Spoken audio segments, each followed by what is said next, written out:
Magandang gabi po sa ating lahat. Ang aking babasahin ngayon ay makikita sa mga awit. Kapitulo 63, versikulo 1 hanggang 4. O Diyos, ikaw ang aking Diyos na aking hinahanap. Ang uhaw kong kaluluwa at kaluluway, tanging ikaw ang hangad. Para akong tuyong lupa na tubig ang siyang lunas. Hayaan mo sa santuaryo ikay aking pagmasdan at ang likas mong kaluhalhatian at kapangyarihan. Ang wagas na pag-ibig mo'y mainam pa kaysa buhay, kaya pupurihin ka, O Diyos, at paparangalan. Habang ako'y nabubuhay, ako'y magpapasalamat at ako ay dadalangin sa kamay ko'y nakataas. Yun lang po, maraming salamat. Purihin ang Panginoon. God bless. Isang mapayapang gabi po sa ating lahat, sa aking pong pagpapatuloy ng aking paglalahad ngayong gabi. Ngayong gabi po ay nasa 63 kabanata sa aklat pa rin po ng mga awit. Sa talata 5 hanggang 6, ito po ang naksaad. Itong aking kaluluwa'y tunay na masisiyahan, magagalak na umawit na papuring iaalay. Lamang ka ng gunita ko samantalang nahihimlay magdamag na ang palagi niisip ko ay ikaw. Ito po ang nakasaad sa banal na kasulatan. Ibigay po natin lagi ang mataas na papuri at pasasalamat sa Amang Lumikha. Amin. Isang mapagpalang gabi po sa ating lahat. Ang aking pambabasahin ngayon ay mula sa libro ng Salmo, chapter 63, verses 7 and 8. Dahil kayo ang tumutulong sa akin, aawit ako.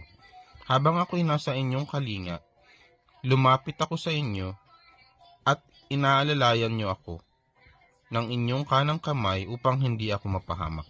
Amen. God bless po.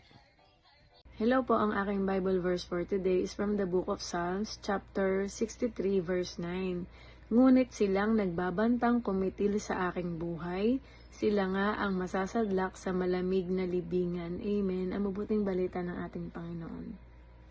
So muli po, isang mapagpalang araw po muli sa ating lahat. At tayo po ay nasa Psalms chapter 63, verse 10 to 11 ang ating pong babasahin. Sabi po dito, ang mga naghahangad na pumatay sa akin ay bababa sa kalaliman ng lupa. Mamamatay sila sa tabak at magiging pagkain ng mga asong gubat. So dito makikita po natin talagang ang Diyos yung humahatol sa kanya mga kaaway. So dito pinapahayag po ni David na yung mga taong nagbabalak sa kanya ng kasamaan ay hindi po ito magtatagumpay. Kumbaga, alam po natin na si David ay talagang hindi siya gumagamit ng sarili lakas, bagkos ay pinapagkatiwala niya sa Panginoon yung paghiganti. So, ibig sabihin, kapag ang Diyos ang hinayaan mo na maghiganti, ay talagang makatarungan po ito. Sapagkat ang Diyos ay talagang He loves justice. So, dito makikita din po natin dito sa ating binasa na talagang yung kasamaan po ay may tiyak po yan na wakas. So, yung sinasabi ni Haring David sa ating binasa na bababa sa kalaliman ng lupa at mamamatay sa tapag, ito po ay nagsasaad na talagang yung karahasan, ang kasalanan sa karahasan ay talaga po ang hatol niyan ay hindi pang matagalan. Ibig sabihin po, yung kanilang kasamaan na hindi po pang matagalan. So, lahat ng plano na